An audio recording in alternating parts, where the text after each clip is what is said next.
Bueno, los que no me conocen, mi nombre es Soto Guillén, soy médico internista del pabellón 1 Segunda. Voy a comenzar primero introduciéndolos de alguna forma. Es un caso, es un varón joven, 38 años, médico, antecedente de asma intermitente, un tiempo de enfermedad 2 días, fiebre, escalofríos, malestar general, tos, que debutó así, ¿no? Con coloración amarillenta. Progresa rápidamente, un día leve disnea, mayor tos, ya la expectoración es verdosa, purulenta, un dolor torácico anterior izquierdo, no había hemoptisis. Funciones vitales estables, pero un poco taquicárdico y taquipneico, saturando aparentemente bien y se comprueba la fiebre, ¿no? En el examen físico no había mayor cosa salvo crépitos. Atrás no se ocultaba nada. Entonces, ya todos imaginan con síntomas, signos, cuál sería el diagnóstico más probable, ¿no? Pero esta no va a ser la pregunta, se los voy a poner como examen de opción múltiple, ya con un enunciado más dirigido, ¿no? Un varón de 38 años, asma controlada, con emergencia por vía de fiebre, tos, expectoración amarillo verdosa, disnea, dolor torácico, no hemoptisis. El examen físico, crépitos, no hay sibilantes ni roncantes. Y ahora la pregunta es, ¿qué conducta ustedes tomarían? Pueden responder, no sé, aunque eso nunca hay en los exámenes, ¿no? Pero yo pienso que sí debería ser una opción, porque en la vida real no es que nos dan a escoger, ¿no? Las alternativas y de ahí sacar la correcta, ¿no? Puedes responder también lo que se hace últimamente, ¿no? Interconsultar a todo el mundo para que me digan qué tengo que hacer, ¿no? Pero no, les sugiero que no hagan eso. Ya marcaron, no hay problema. ¿Qué otra cosa hacen, no? Solicitar TEM-TAP, ¿no? TEM de tórax, y bueno, yo le pongo ahí, ¿no? Abdomen y pelvis por si acaso, ¿no? A ver qué sale. Porque obviamente la localización del problema está en el pulmón, ¿no? De este paciente. Iniciar tratamiento con ceftriaxona y acitromicina. Solicitar primero una placa de tórax. ¿Qué más? Tomar BK, cultivo para BK. O iniciar amoxiclavulánico más doxiciclina. Nadie ha marcado, no sé. La mayor respuesta es solicitar una radiografía de tórax. De ahí tomar BK y cultivo para BK. Y 25% dice iniciar tratamiento con amoxiclavulánico y doxi. Y el resto es interconsulta neumos, ok, sinceros. Y la otra verde es efreacitro, ¿no? Hay una profesión que se llama medicina humana, que yo la aprendí a fines del siglo XX y sobre todo comienzo del siglo XXI, en el cual había, digamos que este sistema o proceso, por llamarlo así, ¿no? Síntomas, lo cual se traducía en un relato de signos y síntomas, los signos, ya que corresponde al examen físico, síndromes, o de acuerdo a eso, ¿no? Síntomas de signos, planteo síndromes, que son los problemas que tiene el paciente, y de acuerdo a eso planteo diagnósticos, que en algunos casos, perdón, pueden ser definitivos, ¿no? No necesito un examen auxiliar necesariamente para diagnosticar una amigdalitis estreptocócica, ¿no? Ya, se puede tomar un gran y cultivo de la secreción, pero habitualmente no se hace, ¿no? Se da tratamiento, la mayoría responde a penicilina y el diagnóstico ya está hecho, ¿no? Y eso es lo que se llama tratamiento, ¿no? O tratamiento empírico. Pero esto está deformado, algunos dicen por la pandemia, y no, eso es de antes de la pandemia. Los cuales ya se ha dado más, no ni siquiera más, ¿no? Ya prácticamente varias enfermedades solo se piensan en diagnosticar con exámenes auxiliares, nada más. Y en realidad los exámenes auxiliares son de ayuda diagnóstica cuando dos cosas, ¿no? A grandes rasgos. Tu probabilidad pretest no es tan alta, o sea, tienes varios diferenciales de los cuales no puedes escoger uno, ¿no? Y lo otro, si es que escogiste un tratamiento empírico, el paciente no mejora, ¿no? Entonces, ¿qué hicimos con este paciente? Este es un resumen, digamos, ¿no? Fiebre, tos, expectoración purulenta, estable, no hay hipogenia y decrépito. Lo jugamos con una neumonía bacteriana, dimos tratamiento con amoxiclavulánico y doxi, y la fiebre, el malestar remitieron en 2 días, la expectoración se aclaró en 3 a 4 días, sin ningún examen auxiliar, ¿no? Hasta ese momento. ¿Cuál fue el diagnóstico? Porque si bien les pregunté qué conducta tomaban, la mayoría escogió dar antibióticos orales o antibiótico endovenoso, ¿no? Por ahí una radiografía, a los que tenían dudas si era posiblemente tuberculosis, que hay otros que marcaron de acá, ¿no? Un paciente médico, ¿no? Podía tener tuberculosis, pero si mejoró es poco probable, ¿no? Que sea tuberculosis.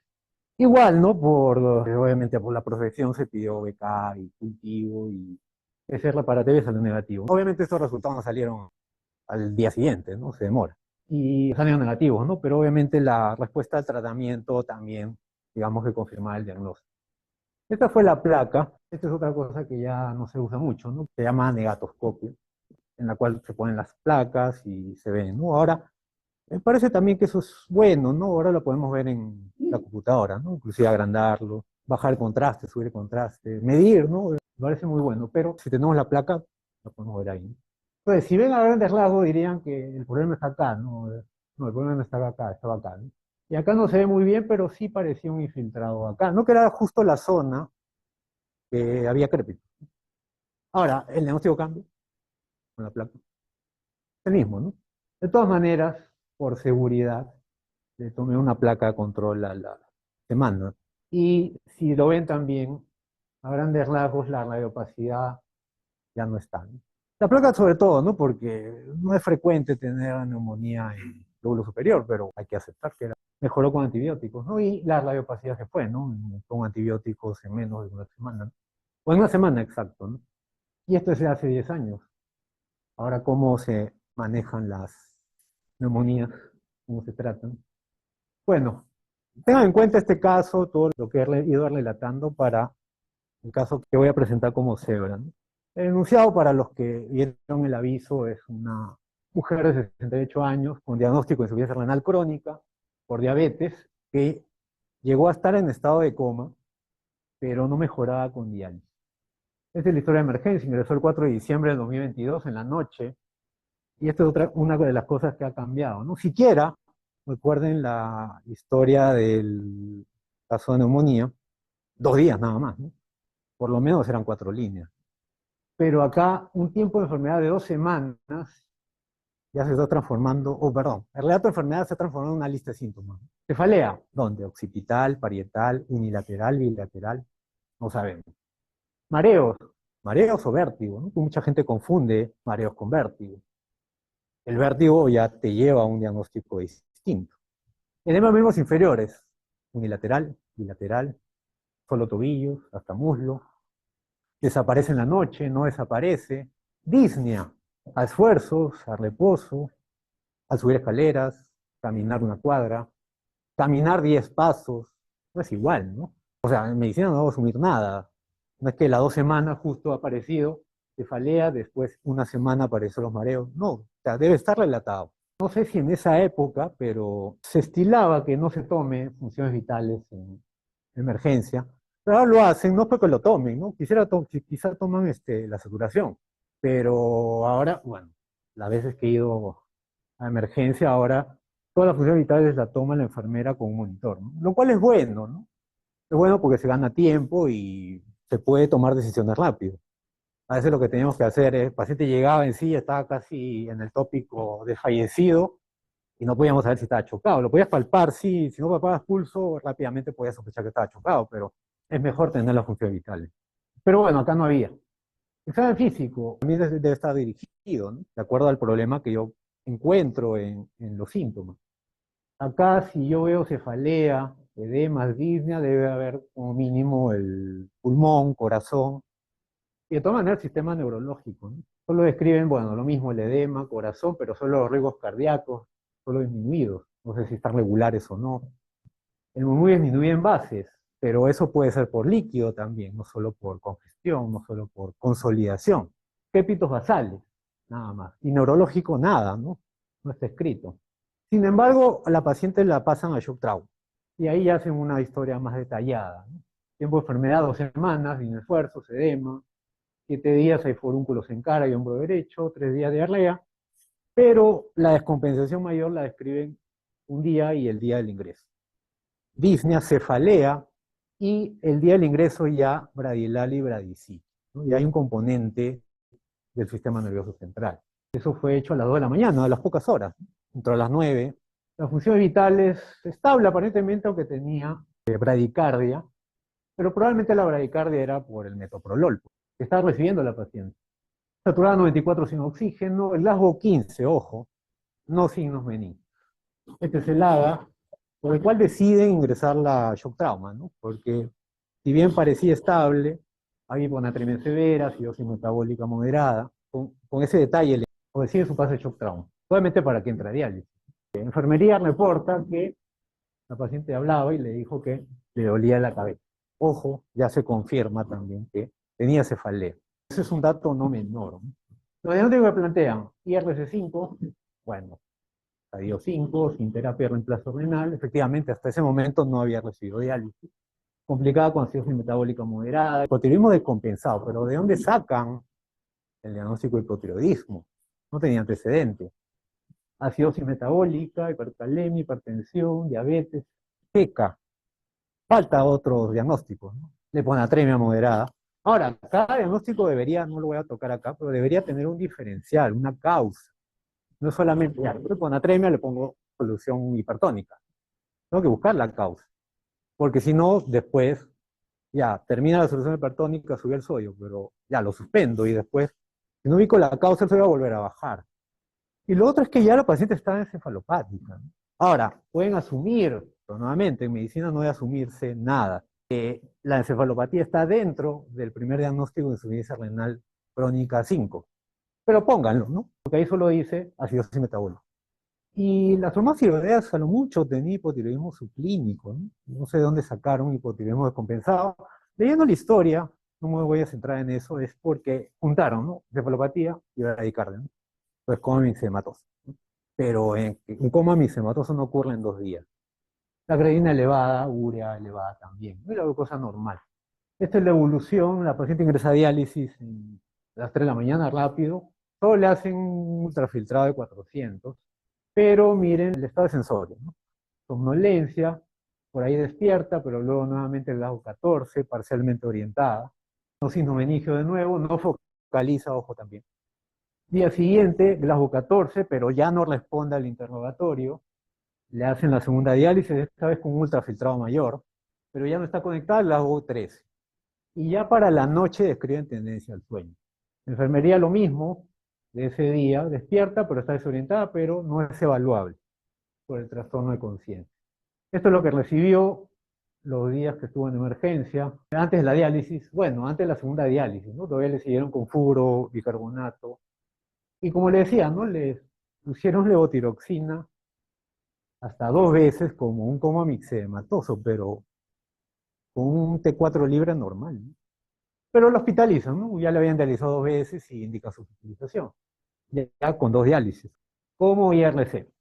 Yo acá conozco recién a la paciente, ¿no? Ya en piso, ese día, miércoles, pues pasando visita, ¿no? Pues la presentan así tal cual como la han visto, ¿no? Pero a mí no me cuadraba que ya, primero llegue con la U15, se deteriore justo cuando ya están recibiendo 2 diálisis, ¿no? Ahora, aún así hubiera llegado encefalopática. Generalmente, un paciente con encefalopatía urémica, el tratamiento justo es diálisis. Debería mejorar la encefalopatía si es por uremia cuando se hace hemodiálisis. Siquiera una, pero 2 deberían, ¿no? Entonces, estos son los datos que sacan adicionales a los que ya se mencionó en el resto de historia, ¿no? Una semana había aumentado el sueño, había menor actividad motriz, vamos a ponerlo acá, hiporexia. Ya desde mayo ya tenía creatinina en 2, en 3. Por ahí le decían que tenía que dializarse, pero ella no quería. Ya le habían hecho la 2 hemodiálisis y el examen neurológico era peor todavía, ¿no? Estaba soporosa, no decía órdenes, solo emitía sonidos guturales, y un grado 7. El síndrome urémico no solamente incluye cefalopatía urémica.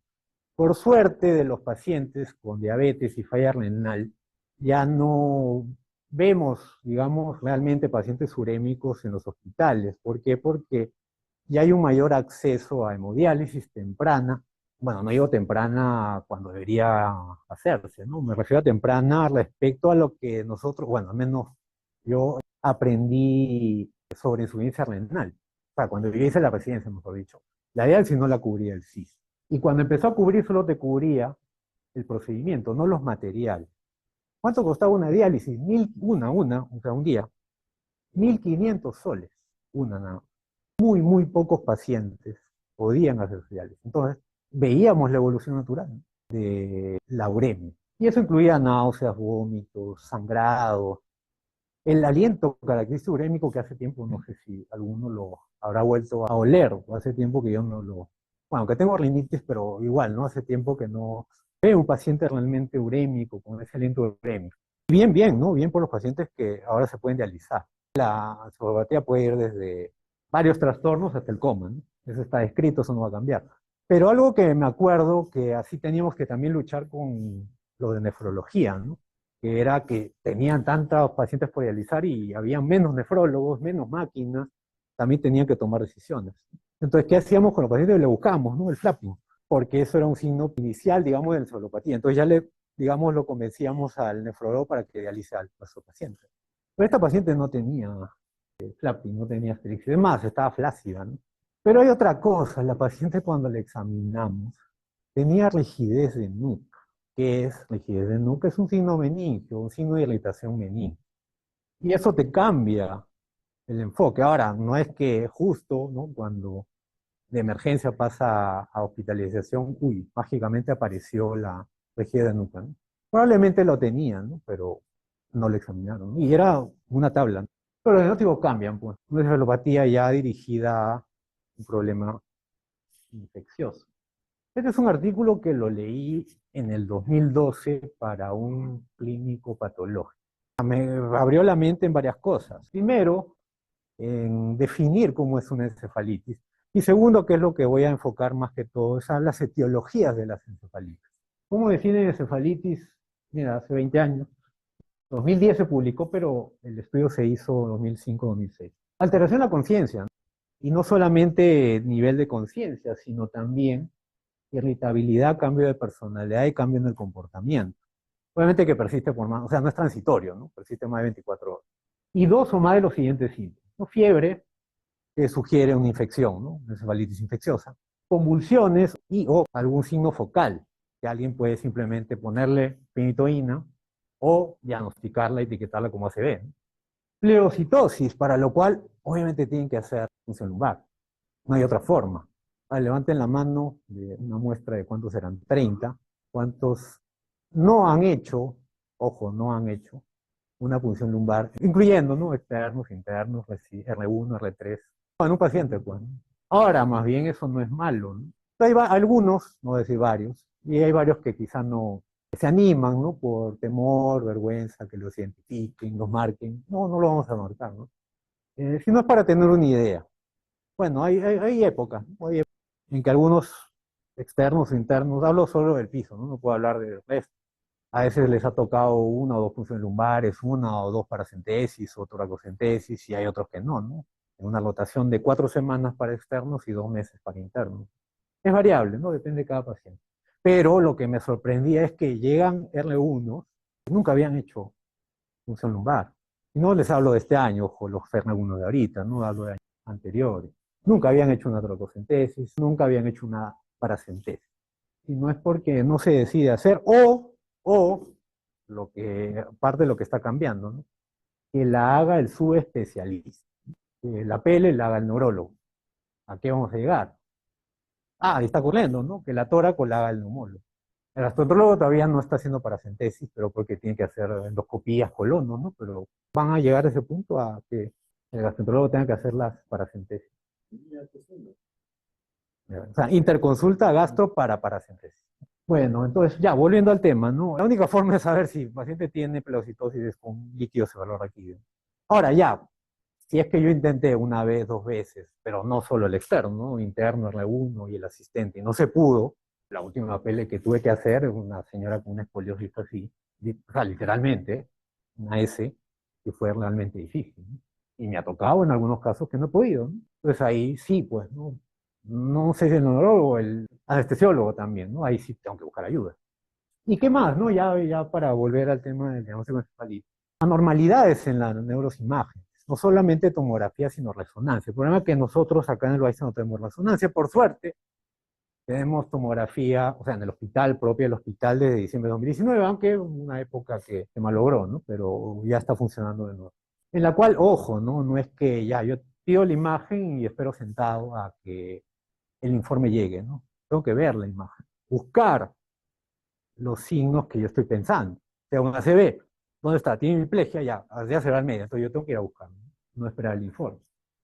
Y el electroencefalograma, bueno, puede ayudar, pero no es muy específico, tampoco sensible, pero sí se puede hacer bien, ¿no? Pero, ojo, es 2 de 5, ¿no? No tiene que ser los 5. ¿Y qué encontraron en este estudio? Las causas. A la cabeza sí, pues, ¿no? Infecciosas, más del 40%, pero no es neumococo no es meningococo, es virus, es herpes. Ahora, ¿cómo detecto esto? No es con un test de hada, ¿no? No es con un gramicultivo, esto es con PCR. Entonces detectas el herpes y ojo, miren, en Inglaterra había tuberculosis. Quizá acá sea mayor un poco, no lo sabemos. Y no sé si lo vamos a saber alguna vez. Varicela, estreptococo, enterovirus. Y hay causas infecciosas, de hecho. Este fue el líquido, ¿no? Una presión de apertura alta, cristal de roca, transparente, había 5 células, ojo, eso no es normal. Proteínas elevadas y un test de ADN 18, que está elevado, ¿no? Pero lo que me sorprendió de ese líquido, bueno, los resultados los vi después, ¿no? Entonces se recogió al día siguiente. Bien se hizo en la tarde, pero se recogieron los resultados al día siguiente.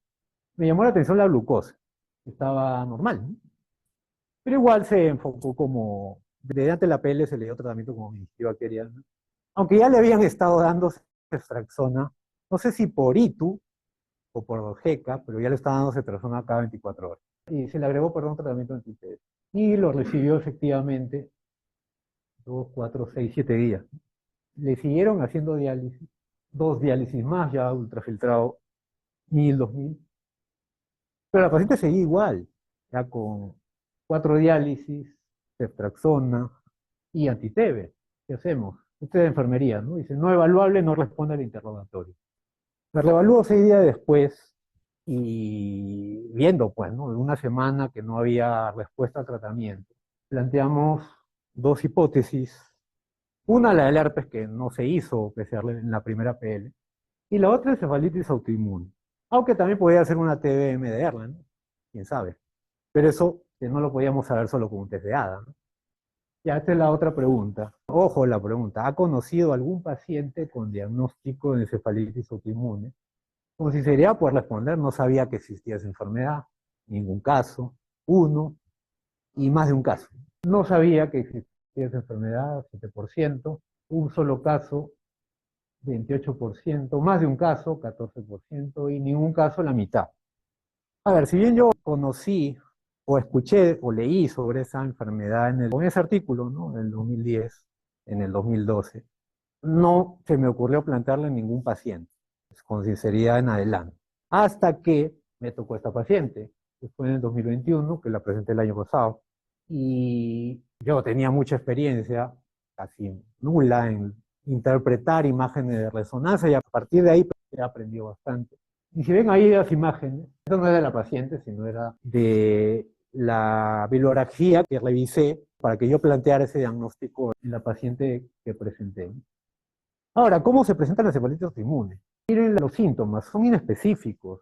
Un pródromo que puede pasar como lo que llaman ahora resfrío común, también puede pasar como un COVID, ahora que tenemos vacuna. Dolor de cabeza, fiebre, pero después de eso aparece un cuadro agudo o subagudo. Ahora, el tiempo va a depender de que el médico piense en ese diagnóstico. Si es que yo a los primeros días pienso que puede, obviamente descarto infecciones, ¿no? Y han pasado 5 días y pienso que ese colitis inmune es un inicio agudo, entre comillas. Pero si yo pienso en infección, le doy mero banco, no mejora, ya ha pasado 10 días. De ahí no le hice ninguna punción. Recién le hago la punción lumbar, pasa 5 días más y así 2, 3 semanas, ya va a ser su agudo, ¿no? Y los síntomas son de muchas enfermedades neurológicas e incluso psiquiátricas. Psicosis, cambio de conducta, alucinaciones, trastorno de la memoria, convulsiones también. Hay un grupo de encefalitis autoinmune que predominan las convulsiones. Y eso puede progresar hasta disminución de nivel de conciencia o inclusive hipoventilación que requiere ventilación mecánica o estado de coma. ¿Qué criterios diagnósticos? Son 3, tienen que cumplir 3.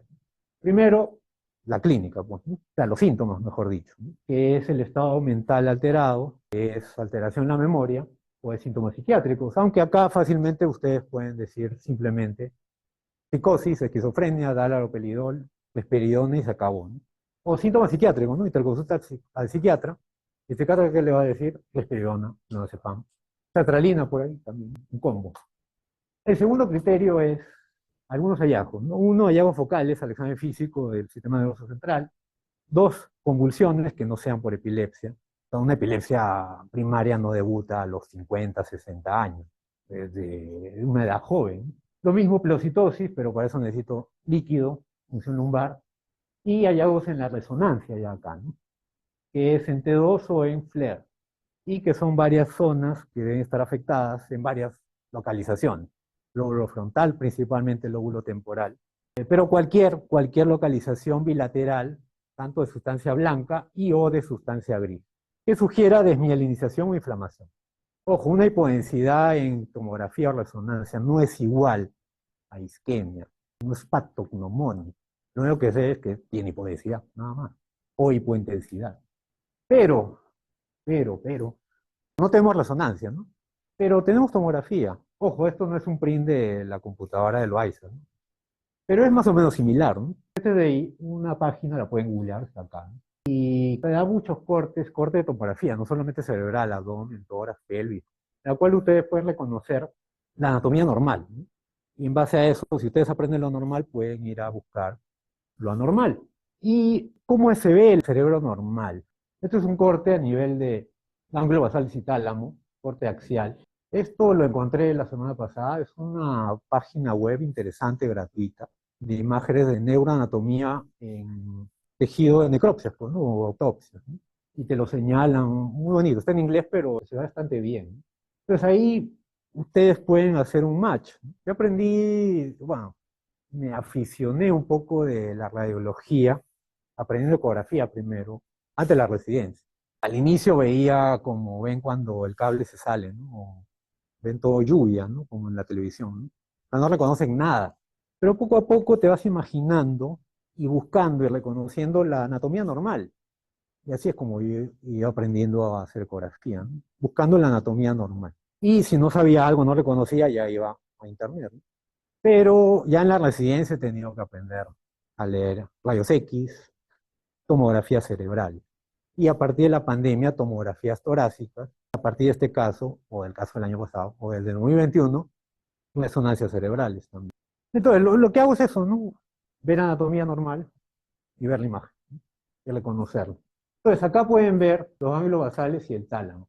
Y acá se ven, no hay mayor ciencia. Bueno, acá está marcado según la imagen, ¿no? Esto es de la web que les dije, ¿no? Y esto es un corte puntual a ese mismo nivel. Para poder reconocer a grandes rasgos los ganglios basales y los tálamos. Deben ser uniformes, simétricos. Y esta es la tomografía de la paciente. Incluso desde el día que ingresó a piso. Ya pueden decir está normal. ¿Por qué? Porque no hay isquemia y no hay hemorragia. No, eso no es estar normal. Eso simplemente significa no hay infarto y no hay hemorragia.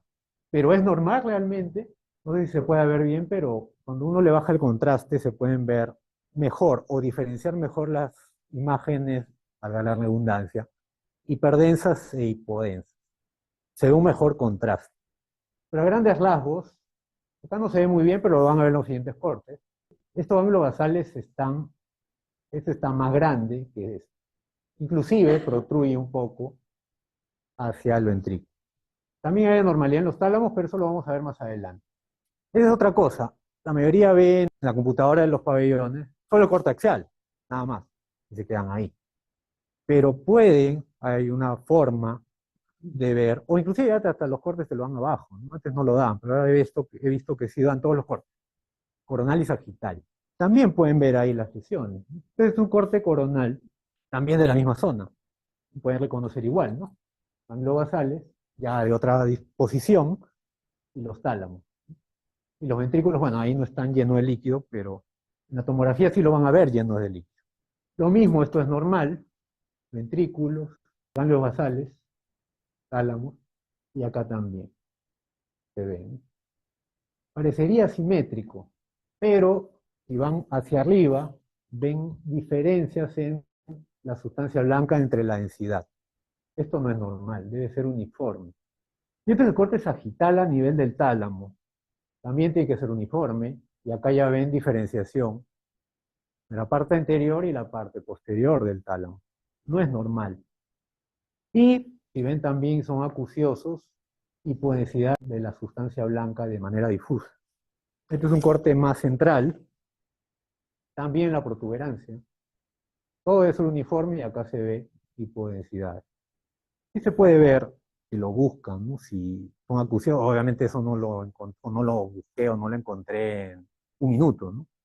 Tengo que sentarme ahí, ver las imágenes de un lado, bajar el contraste, subirlo, etcétera. O sea, hay lesiones ya, pero los criterios dicen resonancia. Pero en esta paciente se le pidió resonancia, pero no colaboró, tuvieron que regresarla. ¿Y cuál es el tercer criterio? Excluir otras causas, principalmente infecciones.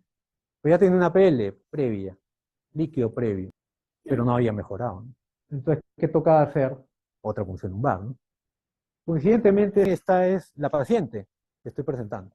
La segunda punción lumbar que yo la hice, ¿no? La primera la hicieron el equipo, pero esta yo la hice porque era difícil, era una paciente obesa, plácida, y la pude hacer al cuarto intento.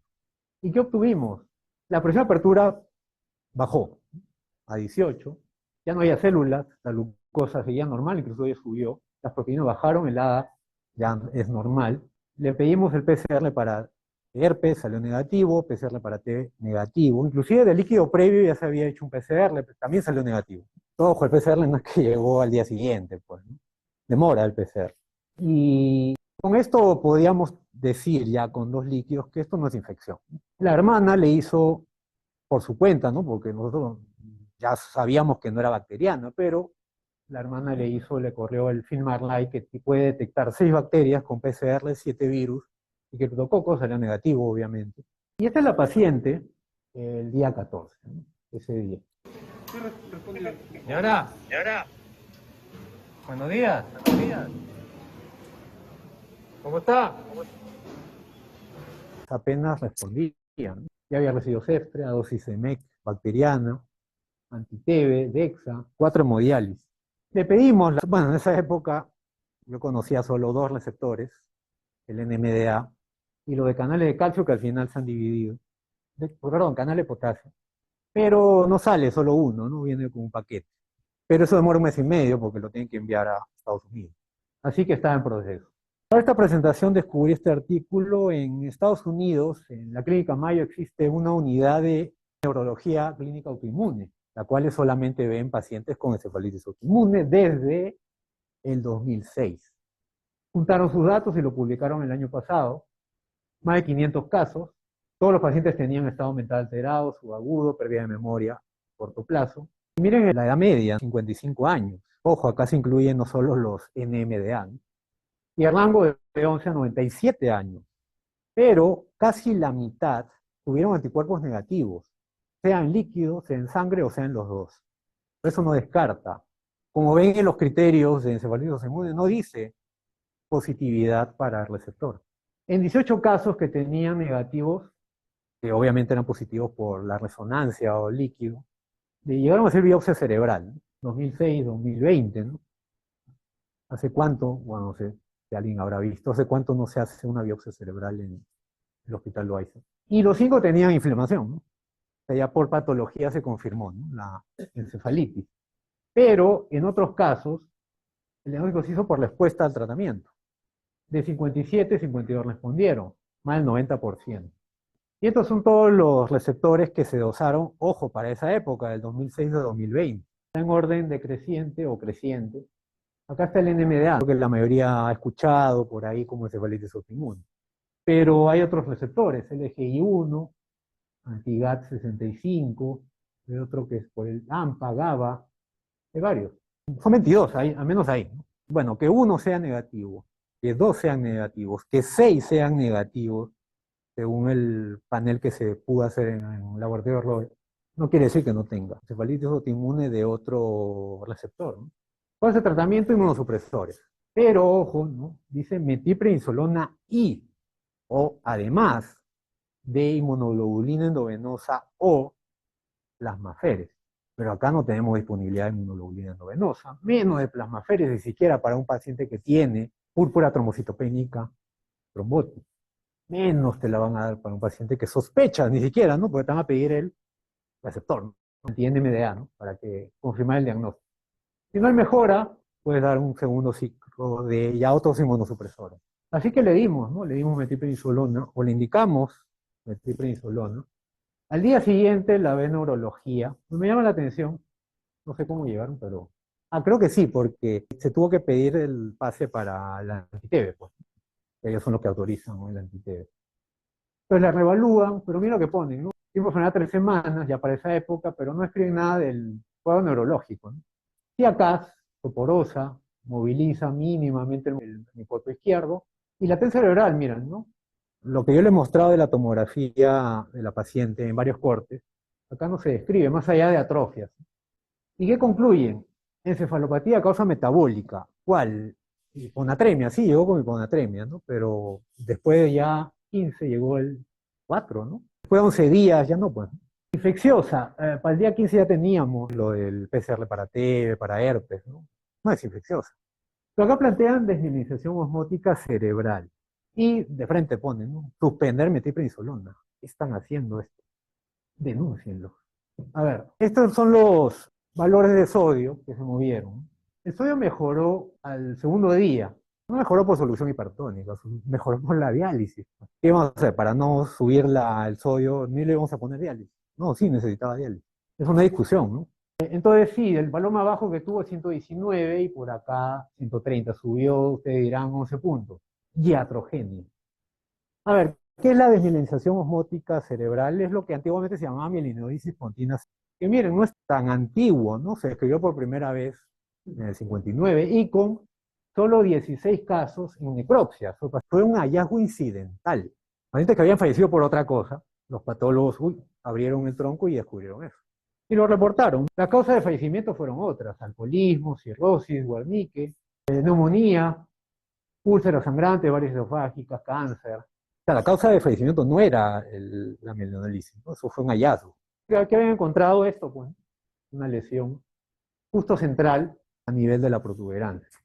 Pero con el tiempo a alguien se le ocurrió, vamos a cruzar cosas, ¿no? Paciente con resonancia, con sodio, le suben el sodio y esa es la causa de la mielinolisis. Bueno, entonces estos autores en el 2018 juntaron datos de Estados Unidos también, 17 años, sodios menos de 120, casi 1.500 pacientes, y encontraron 40% que les corrigieron el sodio más de 8 en 24 horas. Edad promedio, el sodio, miren, bajo, ¿no? 115, pero mira, la mortalidad no era tan alta, 8%, pero si eran desnutridos, si se acuerdan, el estudio de 1960, también había desnutrición, ¿no? En esa época no se usaba diuréticos quizá, ahora sí más, pero también te produce problema del sodio. NASH, que es causa de cirrosis, también era una causa en el estudio de 1960. Solo le pudieron hacer resonancia a 300, pero de esos 300, solamente 9 tuvieron desmielinización osmótica, de todo ese universo de pacientes con hiponatremia. Entonces, ya existe, pero no es una patología frecuente. Y miren, ¿no? De esos 9, uno ya tenía desmielinización antes que le corrigieran el sodio. O sea, la causa no era el sodio o corregir el sodio. Rápido, digámoslo así, entre comillas. Efectivamente, sí, la mayoría tenía corrección más de 8, de los 8, ¿no? Que tenían desmielinización osmótica, pero nuevamente se repiten, ¿no? Alcohólicos, en mayor proporción en esa población. Pero 70% no tenían déficit neurológico al año. O sea, no es que sea una enfermedad o un problema mortal. Encefalopatía, convulsiones también. Evaluado por nefrología en la diálisis 6, en la sexta diálisis, todavía tenía un Glasgow 13 y sugerencias. Efectivizar el plan de neurología, que no lo han hecho. ¿Cómo pueden no hacer lo que ha hecho el neurólogo? ¿Y qué había hecho el neurólogo? Suspenderle la metil y pedirle resonancia. Es cierto, debía haberse resonancia, pero no se podía, técnicamente no se pudo hacer, ¿no? ¿Y qué podíamos encontrar en la resonancia? Se hubiera podido ver más cosas, efectivamente, cosas muy sutiles como hiperintensidad en la corteza del lóbulo temporal bilateral. Acá es más marcado con engrosamiento de la corteza y compromiso de la sustancia blanca. Acá es más tenue. Esto definitivamente no se iba a ver en una tomografía. Acá es más claro todavía, mayor hiperintensidad, también en ambos lóbulos temporales. Acá es más difuso. Acá es mucho más tenue alrededor de la protuberancia. Acá es más claro, pero en lóbulos frontales. Acá en lóbulo frontal, parieto, occipital también. Sí, se podía ver pero hasta tener la resonancia no iba a hacer nada.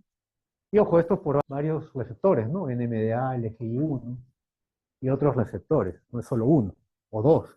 Entonces, le continuamos la metilprednisolona, aunque alguien le hizo caso al neurólogo y acá no recibió, ¿no? El día 15 justo. Quiero pensar que es porque no le trajeron en la farmacia, ¿no? Pero al final completó 5 días de metilprednisolona. Y el día 18, la enfermera reporta, igual vamos a ver la secuencia, que la paciente le dijo que tenía que ir al mercado, para que vieron al inicio, ¿no? Entonces, esta es la evolución. Señora, señora, buenos días. ¿Cómo está? ¿Ah? ¿Cómo se siente? Abra su boca. Abra la boca, a ver. Todavía no despertaba, ¿no? Señora. Patito, Señora. sí, Buenos días.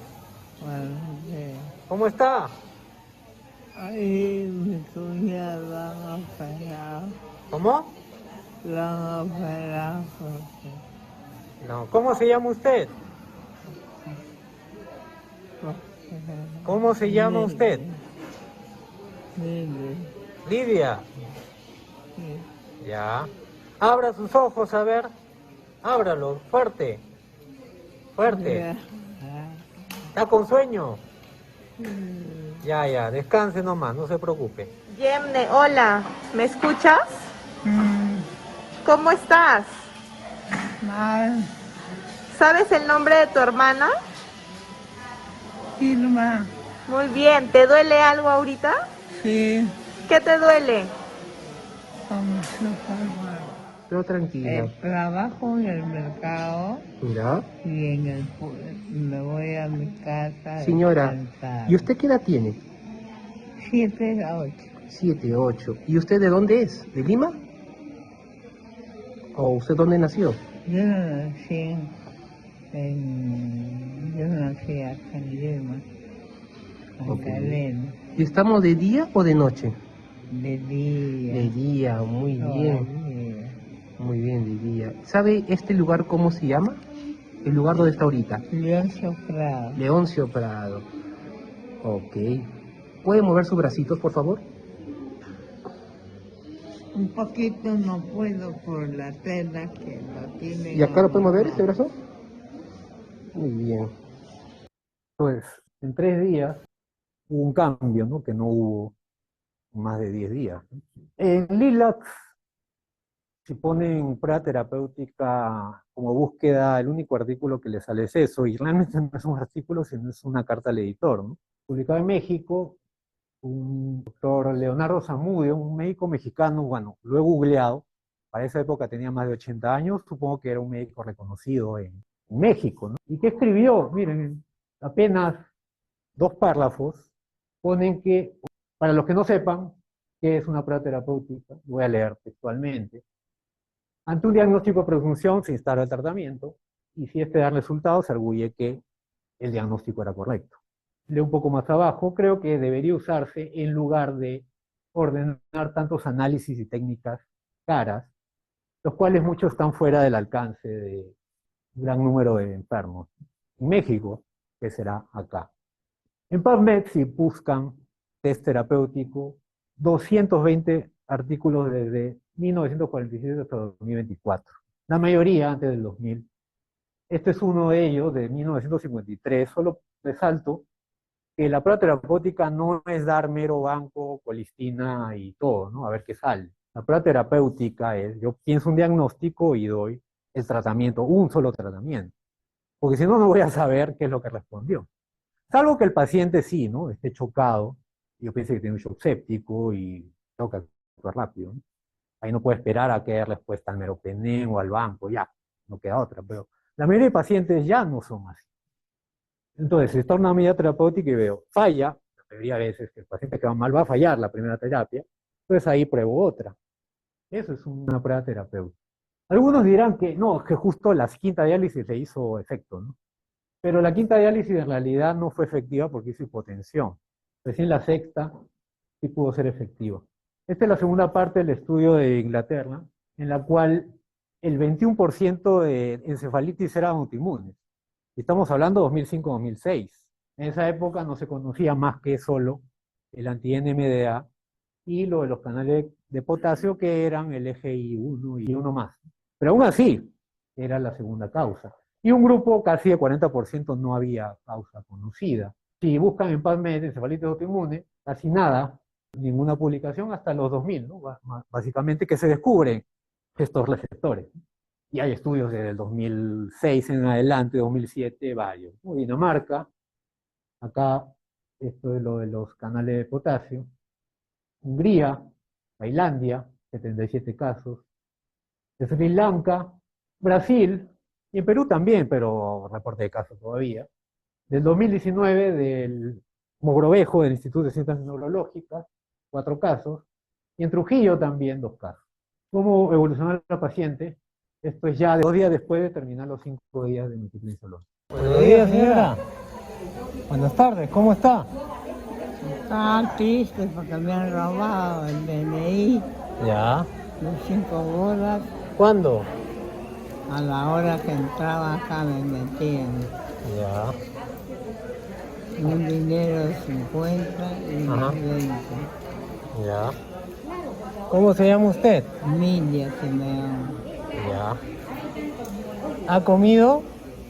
Nada en estos 2 días. ¿Tiene hambre? Claro, ya se están burlando, ya ahorita me salgo. Ya. ¿Quiere que le den algo de comer? Ya eso no es decir, ya. Ya. Muy mal. ¿Por qué? Es que no es de mi grado estar acá. ¿Cómo se llama usted?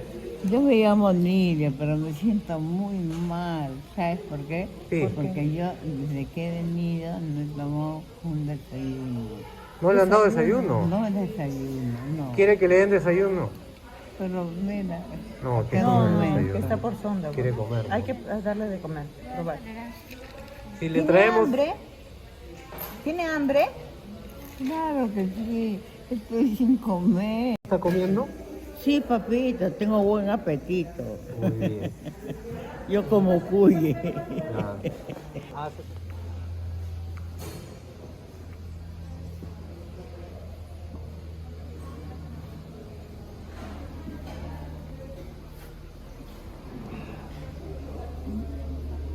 ¿Está bien? ¿Y le falta el aire? No, ¿Está con tos? no. Está bien. Sí, doctor. Tengo buen pulmón. Eso me ha hecho ver en el hospital militar. Buenos días, señora. ¿Cómo está? Estoy bien, doctor. Tranquila. ¿Se pudo sentar? ¿Se levantó? Yo estoy sentándome. ¿Sí? Sí, ¿Y se pudo parar o todavía? sí. Ya, Así despacito, ya. me agarro a la cama y comienzo así a Ah, andar. la voy a destapar un ratito. A ver. Mueva sus piernas, levántela. Doble sus pies. Ya. Doble su rodilla, a ver. La otra. Ya, muy bien. Levante sus brazos. Ya. ¿Qué está comiendo? Nada. Ah, parecía que comía algo. Mi papá a veces masticaba así. Ya. Claro. A ver si se mantiene. ¿Y qué fue de la tercerización? La hepatitis C. Ya. Tiene una marca que le vacune contra hepatitis B Ujú. y actualizar la prueba de antígeno. ¿De antígeno? Por eso. Sí, ¿Eso la también prueba de pide? antígeno. Y le mandé a hacer urea, creatinina, hemograma control porque también le pide. Ya. Ahí nomás, ahí nomás, ahí nomás. A ver, déjenla. Te soltamos ya, un ratito. Sostente, sostente. Sí. ¿Y ahora cómo está? Estoy bien. Me siento bien. ¿Y se pudo sentar abajo o no? ¿Se pudo sentar en la silla? Sí, puedo sentarme. Sí. Sí. ¿Y ha comido sola? No, ahorita nada. No, ayer digo. Sí, yo estoy comiendo. Tranquila. sola. Sí, ¿Pero quiere irse? sí. Ya, le voy a decir a su hermana. Ya, para ir terminando. A ver, ¿qué quiero que se lleven de esta charla? Primero, ¿no? Síntomas neurológicos, ya, ustedes van a ver infecciones, neumonías, pielonefritis, que al final no son pielonefritis, sino son otra cosa, pero hay pacientes con síntomas neurológicos. Y no solamente trastorno sensorio, déficit motor, convulsiones también. Pero también hay un grupo importante de pacientes con síntomas neuropsiquiátricos, que de frente lo que hacen es interconsulta psiquiatría y dar antipsicóticos, sin haber descartado otras enfermedades, ¿no? Delirio no es igual a psicosis, psicosis no es igual a esquizofrenia. El último criterio de DSM-5 de esquizofrenia es que tienen que haber descartado una enfermedad médica, orgánica, que pueda ser tratable. Lo otro es que hay encefalopatías, y plantearlo así, ¿no? Encefalopatía, es distinto poner trastorno accesorio que poner encefalopatía, que pueden ser por, sea sodio, hipernatremia, calcio, uremia, etcétera, pero también hay infecciones. Yo digo que lo más frecuente es encefalitis autoinmune, pero hemos visto casos de otros pacientes que al final son meningitis y los pasan como otitis, ITU, el caso más extremo que nos tocó es PL, pus, pus, se tapó la aguja, tuvo que hacer con una aguja más grande, ingresada como otitis externa. También hay encefalopatía hepática, la única forma de diagnosticarla, obviamente si no tiene el antecedente de cirrosis hepática, es con tratamiento. Y algunos pacientes despiertan y nunca supieron que tenían cirrosis. Y la encefalitis autoinmune, ¿no? ¿Y qué es la encefalitis autoinmune? Por lo menos desde el 2006 es la segunda causa, luego de las encefalitis infecciosas. Síntomas cualquiera, ¿no? Neuropsiquiátricas. Y comienza así, ¿no? No es que de un día para otro entran en coma, ¿no? Alteración de la memoria, cambios en conducta, alucinaciones, convulsiones, confusión, cefalea también. En la resonancia busquen no solamente la corteza, sino también la sustancia blanca, no solo axial, sino también coronal, sagital. Existen más de 20 anticuerpos, no lo vamos a tener. Esta paciente, su familiar o su hermana era médico internista y pudo costear eso, ¿no? Inclusive le hizo más análisis que no le habíamos pedido, ¿no? Pero la mayoría de pacientes no lo vamos a tener. Así que tiene que tener sospecha y el manejo es inmunosupresores. A la cabeza, metiprednisolona. Esta paciente solamente recibió 5 gramos de metiprednisolona.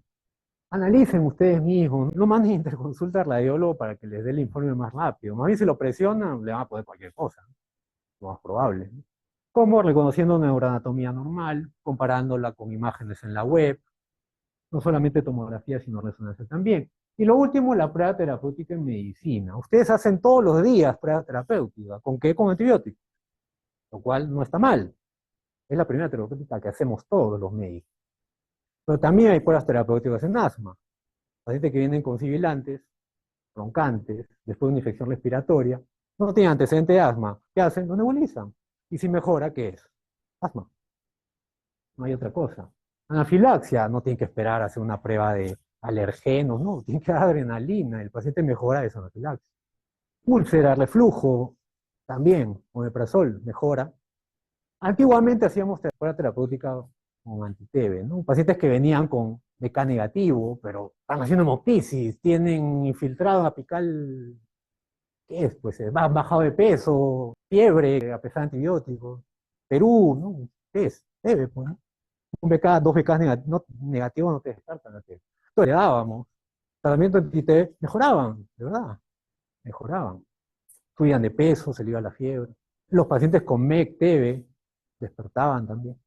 Entonces, ahí cuando uno decide iniciar un tratamiento como prueba terapéutica, sí, tiene que sopesar riesgos versus beneficios, pero yo les diría que también vean los beneficios, más que los riesgos, los efectos adversos de los medicamentos. Y para terminar, alguien que no conozca a este doctor puede levantar la mano, sin problemas, ¿no? Porque con sinceridad en la visita de ayer me lo dijeron, ¿no? Pero ahora, 1, 2, 3, 4, 5, 6, 7, 8, 9, 10, 11. 11. 11 estudiantes que no conocen a este doctor. ¿Quién es este doctor?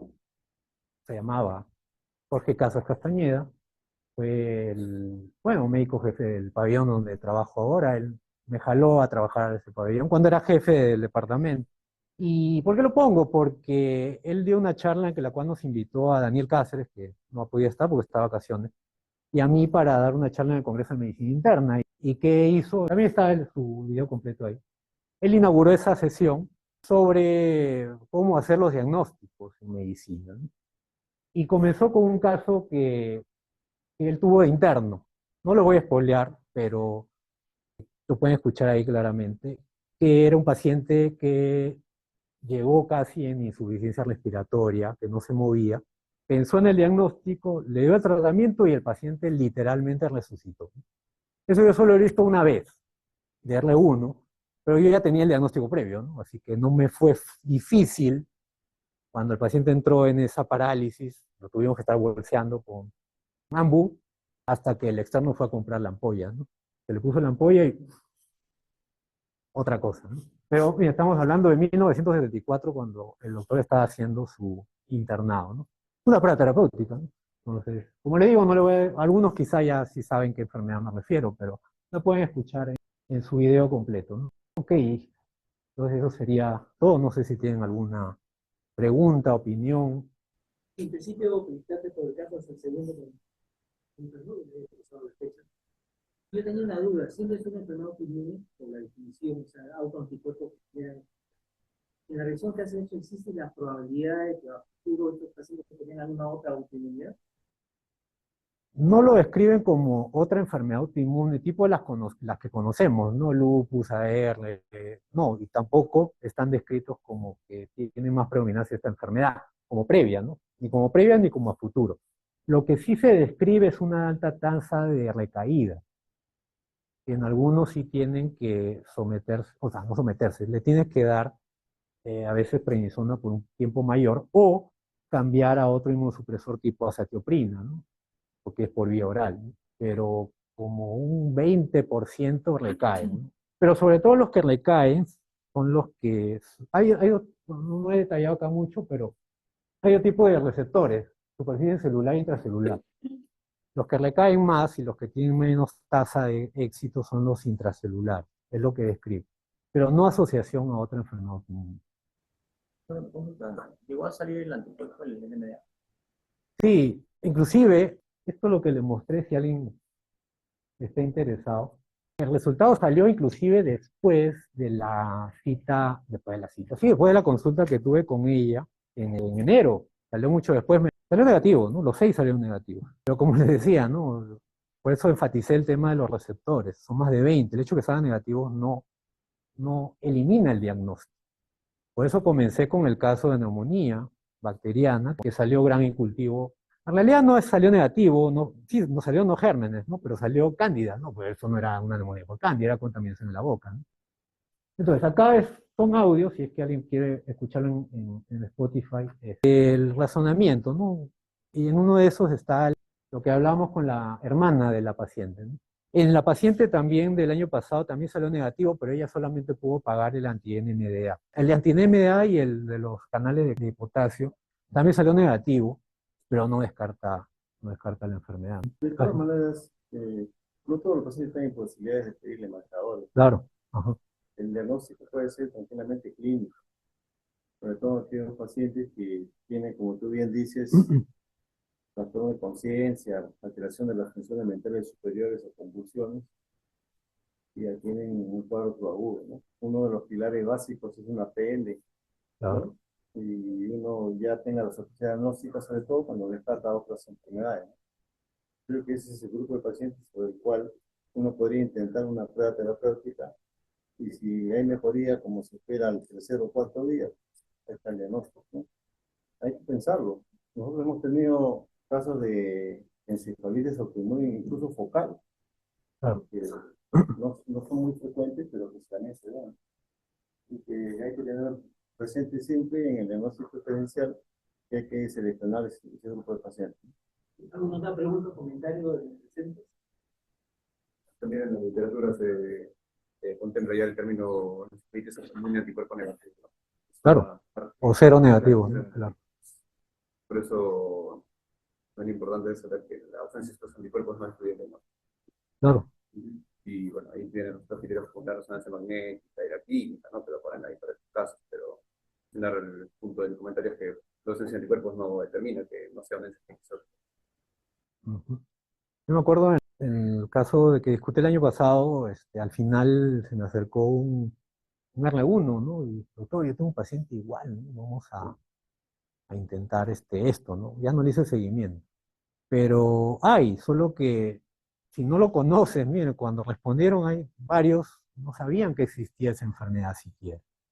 Y podría ser justificado porque recién está descrito como en PubMed desde 2007, ¿no?